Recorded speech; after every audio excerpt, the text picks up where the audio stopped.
Hey man, what's up? What's happening? You already know who it is and what it is. It's your boy Nephew Q, host of the world's most dangerous sports show, Beyond the Game, here to continue giving you my Buccaneer breakdown report. But before I get into all of that, I need everybody to like, share, and subscribe to the YouTube channel Buccaneer Breakdown. Or if you can't sit down and watch us on YouTube, make sure you download and subscribe to the podcast on all major podcast streaming platforms. Then let's get into this Week 7 matchup against the Carolina Panthers.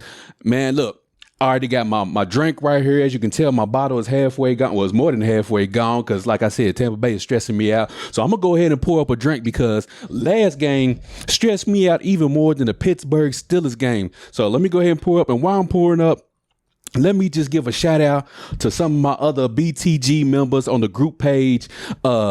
Chris Jones, Beyond the Game host, Michael George, 49ers fan, Dante Wall. I'm sorry if I messed up your last name. I apologize. Reginald Brown. We all took some horrible L's this past weekend. So we all drinking up on this Wolf of Reserve right now to help us get through these trying times. So shout out to them in the Beyond the Game group because we all suffering right now. But let's get to this Carolina Panthers matchup as I take your swig. Yeah, let that go down real good, real smooth like. So we lost against the Carolina Panthers 21-3 this past Sunday. I ain't got no words for this matchup. I don't even know what the hell even happened during this matchup. As Tom Brady, he was what was Tom Brady during this matchup? As I pull up his stat, I think he was 32 for 49 for 290 yards, no touchdowns, no interceptions. Mike Evans, he had a subpar game. He had 9 receptions for 96 yards. Chris Godwin chipped in with 7 receptions for 43 yards. Mike Evans had that big touchdown drop in the first quarter that would have probably given Tampa Bay a little bit more life going into the game, but in the press conference after the game, Mike Evans said that once he dropped that pass, he felt like the air had been sucked out of the team. And so after that, the team played lethargic the rest of the game. I'm going to get to this blame game here in a second as to why Tampa Bay's offense has been utterly pathetic all season long. I'm trying my best, as y'all can see if y'all watching on the YouTube channel. My shirt says stay positive. I am trying my hardest to stay positive during this season, but it is so damn hard to stay positive when back-to-back weeks we lose to the Pittsburgh Steelers with Mitchell Trubisky and Kenny freaking Pickett. I still can't get over how we lost to the Pittsburgh Steelers and with 2 backup quarterbacks. One is a rookie and the other is a backup quarterback pretty much at this stage in his career. And then we turn right around the next damn week and lose to the Carolina Panthers 21-3. The Carolina Panthers was starting their backup to the backup, PJ Walker, who carved us up. Look, check this out. He carved us up for 177 yards on 16 of 22 attempts, 2 touchdowns. The running game, we could not stop the rush for nothing. As the kid Foreman, he had 15 rushes for 118 yards. Hubert out of the backfield also had 9 attempts for 63 yards. The Carolina Panthers only had 1 receiver that we needed to worry about, which was DJ Moore. And apparently apparently the defensive scheme didn't know that because he had 7 receptions for 69 yards and a touchdown. Look, check this out. The Carolina Panthers, just in the month of October alone, matter of fact, just in the past 2 weeks alone, right? Thursday, they traded Christian McCaffrey to the San Francisco 49ers, right? That Monday, they traded their second best wide receiver, Robbie Anderson, to the Carolina Panthers, right? The week before that, they fired their head coach, Matt Rule. So therefore, they was playing with an interim head coach. The fourth string quarterback, because Baker Mayfield was hurt, Sam Darnold's on injury reserve. They traded away their feature back in Christian McCaffrey, so they was playing 2 backup running backs, and all we could get was 3 measly points against this damn team. Come on, Tampa Bay. Like, what is going on, bro? Like, there is no way. Man, let me take another swig, because like I said, they are stressing me out so far this season. I don't know what the hell is going on. But they are stressing me out this season. I don't know how we lost that game. I don't know how we lost to the Pittsburgh Steelers and Carolina Panthers. And back-to-back weeks, we have the Baltimore Ravens coming up this Thursday for the Thursday night game. But I'm going to get into that in a second. But let's talk about this pathetic-ass offense that we have going on right now. Now, people are saying, who's to blame for this? Okay. So, for me, I'm going to break it down like a fraction. The wide receiver core, Mike, the core players that were there from the Super Bowl run are still there. So there's no excuse of, where there's a whole lot of moving parts and new pieces. No. The only moving parts were the offensive line, where we had Ali Marpet, our all Pro Bowl left guard. He retired. Our starting center, Robert Hainsey, he got hurt during training camp, so he was out. So we missing two key we're not missing, but two key pieces on the offensive line have been inserted into the lineup, but we still have Donovan Smith at the left tackle, Super Bowl run, right? Tristan Wirfs, all pro right tackle, Pro Bowl right tackle, Super Bowl run. And we traded for Shaq Mason from the Patriots, which has familiarity with Tom Brady. So I ain't trying to hear no offensive line questions. And also, if the offensive line is the problem, if the offensive line is part of the problem, the main part of the problem, then how about this? Tom Brady.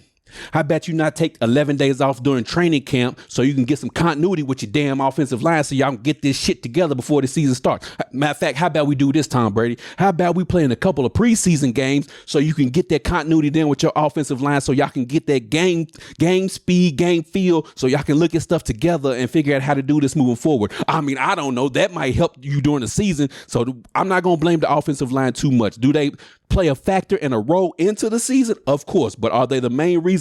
Not even close. And I'm not even going to say Mike Evans dropping that touchdown pass was the main reason we lost that ball game on Sunday, because yes, it was a big reason why, but it wasn't the only and the main reason why. It was a total team effort with the head coaches as well. Let's talk about the game, right? 9 drives. Check this out. 9 drives during that Carolina Panthers game. We had a punt, halftime, punt, turnover on downs, and then we finally got a damn field goal on the board when pretty much the game was already over at that point in time. Now, you tell me as a Tampa Bay Buccaneers fan, what the hell am I supposed to do with that? What am I supposed to do with 9 drives when 8 of them are punt, well, 7 of them are punts, 1 of them is a turnover on downs, and the last one was a field goal to make it 21-3. Come on, Tampa Bay. Like, the offense is horrible. It's pathetic right now. And let's go back. So the first 7 games of last season, let me give you some stats real quick. The first 7 games of last season, the Tampa Bay Bucks averaged 324 passing yards per game, 423 total offensive yards per game. We averaged 33 points per game. The defense only gave up 21 points per game and forced 14 turnovers. Tom Brady at that point in time through 7 games had 21 touchdowns and 3 interceptions, 7.5 yards per attempt with 66 completion passes, and we were 6-1 at that point. Fast forward to this damn sorry ass season, and we only averaging 266 passing yards per game, 330 total yards per game, averaging 17 points per game. Our defense is actually playing better because they're only giving up 17 points per game versus last season they gave up 20 points per game. So that's a 3-point difference. And then Tom Brady only has 8 touchdowns to 1 interception, 6.6 yards per attempt, and he's still completing 66% of his passes. So obviously there's a clear drop off, and the clear drop off seems to be with what? One main variable is the drop off. Thomas Edward Patrick Brady. Yes, because you know what? If we gonna give quarterbacks majority of the credit when they win, now they're going to get majority of the credit when they lose. Now, shout out to the Carolina Panthers. They did what they had to do to win that ball game. You know what I'm saying? Shout out to them and all their fans and everything like that. But this was more so for me on how we lost the game opposed to how they won the game, because our offense and red zone offense is strictly pathetic right now, man. And I know a lot of people are saying, well, why did we throw the ball on 3rd and short? 3rd and short, why can't we run the ball? Here's why we can't run the ball on 3rd and 1. Leonard Fournette this season in 3rd and 1 situations, check this out. He's -3 yards, -1, -1, -1, 0, 0, 0, 0, 3 yards, 5 yards. So we can't even give the ball to Leonard Fournette and feel comfortable that he's going to get us 1 damn yard. So that's why you always see us throwing it on 3rd and 1, 3rd and 2, because we don't even trust our run game because Leonard Fournette has absolutely done nothing. But let's also not escape the fact that Tom Brady, I feel like, is throwing the ball entirely too damn much, and it's not resulting in anything really, because he threw the ball 49 times and only had 290 passing yards. If you throw the ball 49 times, you should be well on your way to a 400 yards with 4 touchdown type of game. But he only got 290 damn yards on 49 damn pass attempts. Like, come on, Tom Brady. Yeah, Tom Brady's going to get this issue. And then I get it. Look, the offensive line, you got to give Tom Brady time to go deep downfield to hit those Mike Evans passes or whatnot.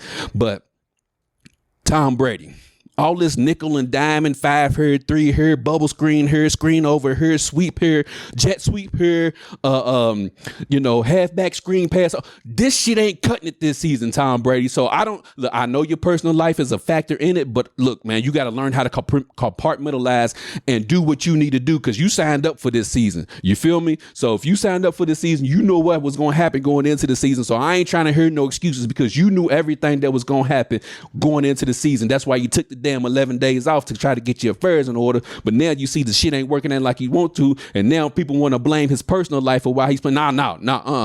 Because guess what? I'm here to tell y'all, Tom Brady ain't the only person playing in the NFL who got family life issues. I'm pretty sure there are plenty of other players who have family issues going on, and I'm pretty sure they are playing just fine. Or if they're not playing just fine, they're playing close to just fine. Tom Brady ain't playing nowhere close. He looks like he's 45 years old right now, man. So yes, Thomas Edward Patrick Brady is getting the blame for the reason why the season is going like it is because the offense is just pathetic with him right now. And so let's talk about some more blame. The coaching, Todd Bowles and Byron Leftwich. Look, man, I love y'all, man. I love Todd Bowles. I'm glad he got the opportunity as a black head coach to take over a team with talent and a great head and a great quarterback and a good defense. I'm glad Byron Leftwich got an opportunity to take over an offense with a great quarterback, weapons all over the place. I'm glad they got this opportunity. But right now, y'all are squandering this opportunity with this pathetic offense because look, check this out. Bruce Arians was the head coach the previous 2 years, right? So the previous 2 seasons, let's go back to the Super Bowl run. We averaged through 7 games, 31 points per game. Last season, 33 points per game through 7 games. This season, 17 points per game. There's only one thing that changed in the offseason that made us have a significant drop off in points per game. And guess what? Bruce Arians is no longer there. Now look at the stagnant offense. I'm not saying that it's totally Byron Leftwich's fault. I'm not saying it's totally Todd Bowles' fault. All I'm saying is some changes need to be made to this offense drastically and immediately. Now, look, the optimistic fan inside of me hopes that this is the game where, the Bucks turn it around and it's a turning point game and they take off during the rest of the season, kind of like during the Super Bowl 2 years ago when we lost to the Kansas City Chiefs, had that bye week, and then we didn't lose another damn game for the rest of the season. I'm not saying that that's going to happen this season, but what I would like to think is these last 2 weeks is a rude awakening to the Tampa Bay Bucks to get their shit together. And speaking of getting their shit together, Todd Bowles, while we on the subject of Todd Bowles, bruh, can you do more? Look, I get it. I'm not a big hyper guy. I'm not a fire and brimstone. I'm not a big energetic guy like Busta Rhymes all over the place. You know what I'm saying? So Todd Bowles, I get it. That's not your demeanor. That you a stoic, calm, reserved type of guy. But my brother, every time something goes on during the game, can we get more than this shit here? 15-yard pass interference on Tampa Bay, Todd Bowles. Missed field goal, Todd Bowles. Interception, Todd Bowles. Like, he just don't show. He just always like this on the side. Like, bruh, the team takes on the personification of the head coach. And right now, the team just looks lethargic because you look lethargic on the sidelines. Like, come on, get your guys amped and ready to play. Now, I'm not saying you're not doing that in the locker room. All I'm saying is from an outside perspective, just looking at the game, looking at your body language, you just look so okay, we'll figure it out. Yeah, we got this. Now, bro, you need to get in some people's faces, let people know this is not going to cut it.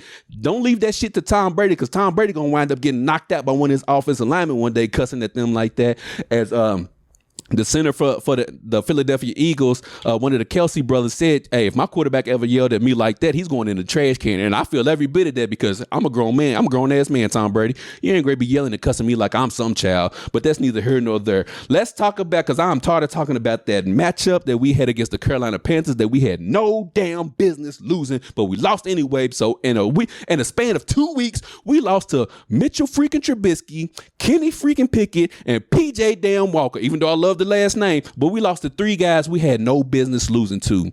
But anyways, let's talk about this Thursday night matchup against the Baltimore Ravens. Now, I'm gonna keep it a buck, y'all. You know what I'm saying? That's what this channel is for. This ain't no rainbows and unicorns and everything is great type of show and type of channel and all of that good stuff. So I'm gonna just give it to you straight, right?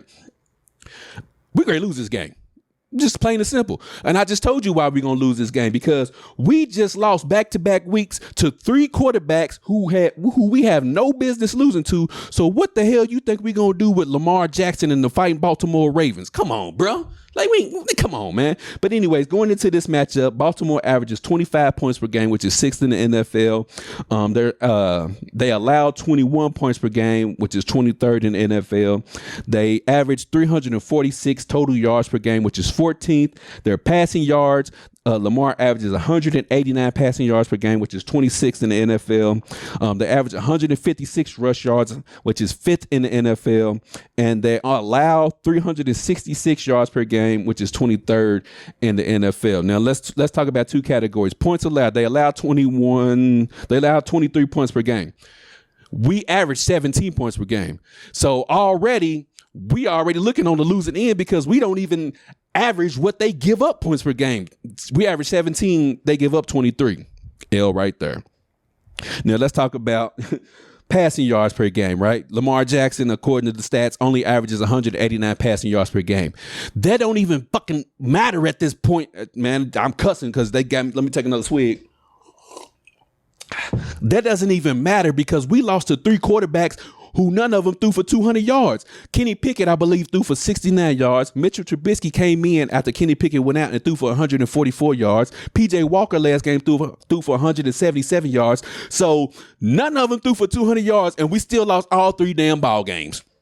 So I'm not even worried about Lamar only passed for 189 yards because, you know, that's neither here nor there at this point. And back to the blame, I don't even blame the defense because, like I mentioned earlier, the defense has actually given up less points this season than they have the 2 seasons prior before. So I ain't even trying to blame the defense.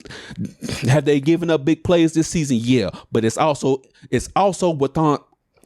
on the offense to help the defense out.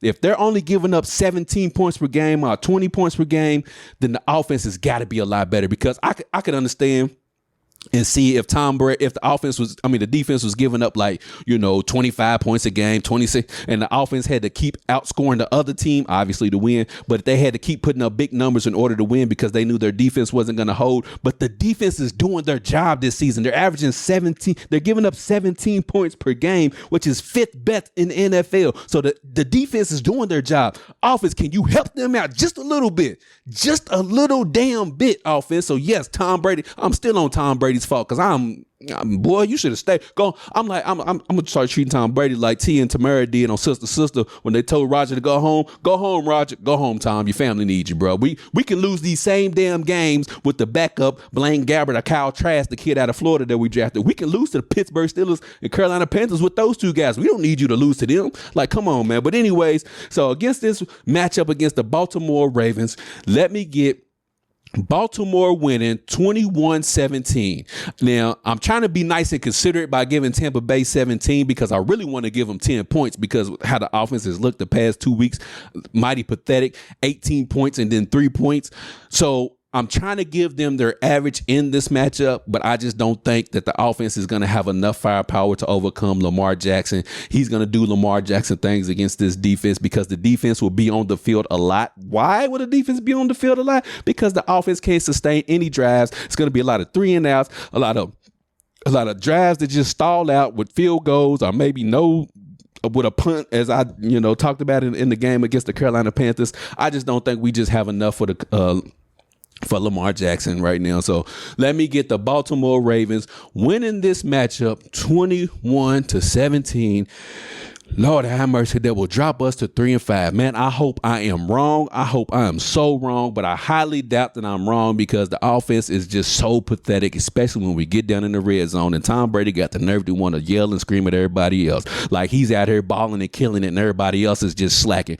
Now, bruh, yeah. Anyways, so that's been my Buccaneer Breakdown report for the matchup against the Baltimore Ravens. Like I said earlier, make sure you like, share, and subscribe to the YouTube channel, Buccaneer Breakdown. If you can't watch us on YouTube, make sure you download and subscribe to the podcast on all major podcast streaming platforms. I've already taken up too much of your time. As always, I want you to treat somebody how you want somebody to treat your mama. And I'm up at this thing, y'all. Peace as I take another drink because Tampa Bay, yet again for another week, is stressing me the hell out, y'all. Peace.